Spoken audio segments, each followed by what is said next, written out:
ako ay sinalanta ng malubang sakit.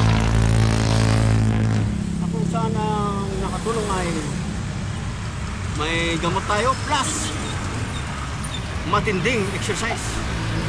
Ang bilis ko lang naka-recover mga kamastan.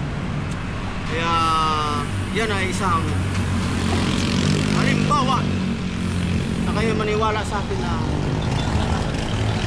mag-exercise. Kasi nung mga panahon na tinablan ako ng sakit ay pandemic yung mga kamastan.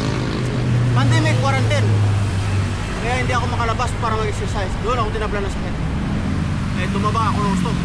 Yan, resulta. Disgrasya. Disgrasya ang resulta.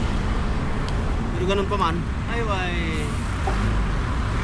sumigla ulit dahil sa exercise.